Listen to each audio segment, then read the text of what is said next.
शाम के 7 बज रहे थे। चारों तरफ हल्का हल्का अंधेरा छाने लगा था। सनराइज कोचिंग सेंटर और दिव्या गर्ल्स हॉस्टल के बीच करीब 1 किलोमीटर का फासला था। इस फासले के ठीक बीचों बीच एक घना बगीचा पड़ता था जो थोड़ा सुनसान था। उस बगीचे के एक घने से पेड़ के नीचे, जो कि सड़क के बिल्कुल पास था, एक बूढ़ी औरत लाठी के सहारे खड़ी थी। उसे देखकर लग रहा था जैसे वो किसी का इंतजार कर रही थी। एकदम दूधिया सफेद बालों वाली उस बूढ़ी औरत का उस जगह खड़ा होना माहौल को डरावना बना रहा था। उसके चेहरे पर एक भी शिकन नहीं दिख रही थी, पर चेहरा चालबाजी से भरा दिख रहा था। वो रह रहकर सड़क के दोनों साइड थोड़ी बेचैनी से देख रही थी। अचानक उसे कोचिंग सेंटर वाले रास्ते की तरफ कुछ दिखा और फिर उसकी आंखें चमक उठी। सनराइज कोचिंग सेंटर वाली दिशा से करीब 23-24 साल की एक लड़की लंबे लंबे कदम भरते हुए, कुछ किताबें अपने सीने से चिपकाए हुए जल्दी जल्दी चली जा रही थी। उसे देखकर ही लग रहा था कि वो काफी डरी हुई है और जल्द से जल्द बगीचे का वो हिस्सा पार कर जाना चाहती है। उसने अपने फोन से किसी को कॉल की और कहा, यार आ जाओ ना जल्दी से, मुझे बहुत डर लग रहा है और आज तो अंकु भी साथ नहीं है, प्लीज जल्दी आ जाओ ना। उधर से कुछ कहा गया और फिर उसने ओके कहकर कॉल काट दी और फिर से आगे बढ़ने लगी। अभी वो उस बगीचे वाले रास्ते के बीच में ही थी कि उसकी नजर सड़क के किनारे पेड़ के नीचे खड़ी उस बूढ़ी औरत पर पड़ी, जो किसी साए की तरह दिख रही थी। उसे देखकर वो थोड़ा सा ठिठकी, घबराई और फिर तेजी से हॉस्टल वाली दिशा में आगे की तरफ बढ़ने लगी। अभी वो 2-4 कदम ही आगे बढ़ी थी कि उसे घबरा कर रुक जाना पड़ा। वो बूढ़ी औरत अचानक एकदम से उसके सामने आकर खड़ी हो चुकी थी। उस बूढ़ी औरत की आंखों में एक खतरनाक सा वहशीपना दिखाई दे रहा था। कौन हो आप? हटो मेरे रास्ते से, इस तरह से मेरे सामने क्यों खड़ी हो? वो भी मेरा रास्ता काट कर, हटो प्लीज। घबराई हुई लड़की ने उस बूढ़ी औरत से कहा और वो दूसरी साइड से आगे निकलने की कोशिश करने लगी, लेकिन एक बार फिर उसे रुक जाना पड़ा क्योंकि उस बूढ़ी औरत ने फिर से हाथ बढ़ाकर उसे रोक लिया। हटो मेरे रास्ते से, आप ऐसा क्यों कर रही हो? मुझे देर हो रही है, हटो प्लीज, हटो। घबराई हुई लड़की की आंखों में डर और बढ़ गया था। उस बूढ़ी औरत की शक्ल, सूरत और हरकत ही ऐसी थी। जवाब देने की जगह वो बूढ़ी औरत थोड़ा सा मुस्कुराई।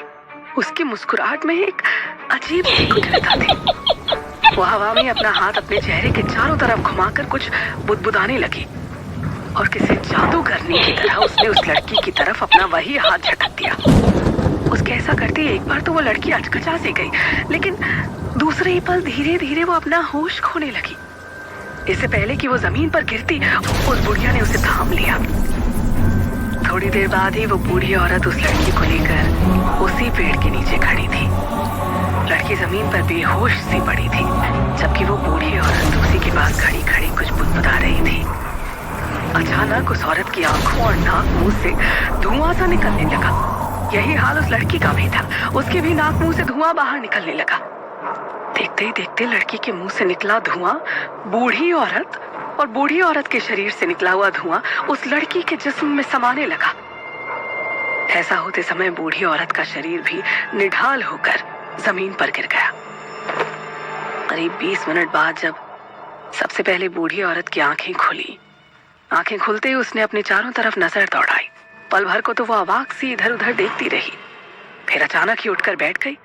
उठकर बैठते ही उसे अपनी कमर और घुटने में हल्के दर्द का एहसास हुआ। अभी वो कुछ समझ पाती कि उसकी नजर अपने हुलिये पर गई। वो एक पल को चौंक उठी। उसने अपने आप को छू कर देखा और फिर खड़ी हो गई। खड़ी होते ही सबसे पहले उसकी नजर अपने पास पड़ी लड़की पर गई। ऐसा होते ही उसके मुंह से जोरदार चीख निकल गई। नहीं, नहीं, ऐसा नहीं हो सकता, ऐसा नहीं हो सकता। वो पागलों की तरह अपने पूरे शरीर को छू छू कर देखने लगी। उसे अब इस बात का एहसास हो चुका था कि अब वो जो सोच रही है वो सच है। ये ख्याल मन में आते ही वो जमीन पर बैठकर जोर जोर से रोने लगी। बूढ़ी औरत के होश में आने के ठीक 5 मिनट बाद ही सामने पड़ी लड़की को भी होश आने लगा। एक पल को अनजान सी वो भी इधर उधर देखने लगी, लेकिन दूसरे ही पल वो उठकर बैठ गई। उसकी आंखों में एक खूंखार चमक थी। वो उठी उसने अपने कपड़े झाड़े और उस बूढ़ी औरत के पास जाकर खड़ी हो गई। रोती हुई बूढ़ी औरत ने आहट सुनकर अपना चेहरा ऊपर उठाया। दोनों की नजरें मिली। जहां बूढ़ी औरत की आंखों में आंसुओं की बाढ़ मौजूद थी, वहीं लड़की की आंखों में एक खूंखार चमक तैर रही थी। वो बूढ़ी औरत को देखकर मुस्कुराई। बूढ़ी औरत ने कहा, तुमने मेरे साथ ऐसा क्यों किया? मैंने तुम्हारा क्या बिगाड़ा था? मुझे फिर से पहले जैसा बना दो प्लीज, मुझे फिर से पहले जैसा बना दो। वो बूढ़ी औरत गिड़गिड़ाती हुई उस लड़की से बोली। दरअसल बूढ़ी औरत ने उस लड़की से अपना शरीर एक्सचेंज कर लिया था, एक दूसरे के प्राण एक दूसरे के शरीर में डालकर।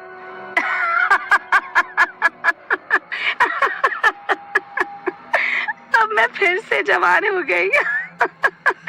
तुम्हारा बहुत बहुत शुक्रिया जो इस समय इस रास्ते से गुजरी।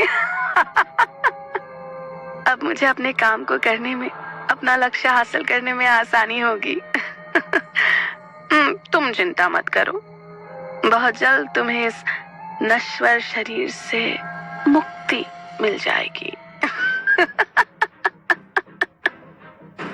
उस लड़की के शरीर में स्थित बूढ़ी की आत्मा ने एक कुटिल मुस्कान के साथ बूढ़ी औरत की तरफ देखते हुए कहा। वो बूढ़ी औरत रोती रही, गिड़गिड़ाती रही, पर लड़की का शरीर पा चुकी उस छलिया पर कोई असर नहीं हुआ। उसने दूर पड़ी हुई लाठी उठाई और उस बूढ़ी को थमा दी और फिर वहां पर पड़ी हुई किताबें उठाने लगी। तभी उसे पास से कोई आवाज आती हुई सुनाई दी। उसने ध्यान से सुनने की कोशिश की। आवाज सुनकर वो एक पल को हड़बड़ाई, लेकिन फिर तुरंत ही चेहरे पर वही कुटिल मुस्कान तैरने लगी। उसने पल भर बूढ़ी औरत की तरफ देखा और फिर पास ही में पड़ा हुआ मोबाइल उठा लिया जो काफी देर से रिंग किए जा रहा था। उसने मोबाइल उठाकर देखा तो उसमें अमित नाम से कोई नंबर फ्लैश कर रहा था। थोड़ा रुककर वो मन ही मन कुछ बुदबुदाई। शायद वो कोई मंत्र पढ़ रही थी और ऐसा करते ही उसके दिमाग में उस लड़की की सारी स्मृतियां उभरने लगी। Oh my sweet boyfriend. वो हंसी और सड़क की तरफ बढ़ गई। उस बूढ़ी औरत ने भी अपनी लाठी संभाली और लड़खड़ाते हुए, गिरते पड़ते उस लड़की के पीछे पीछे ही उसी दिशा में लपकी। इसी क्रम में वो कई बार गिरते गिरते बची। सड़क के किनारे पहुंचते ही उसका दिल धक सा रह गया।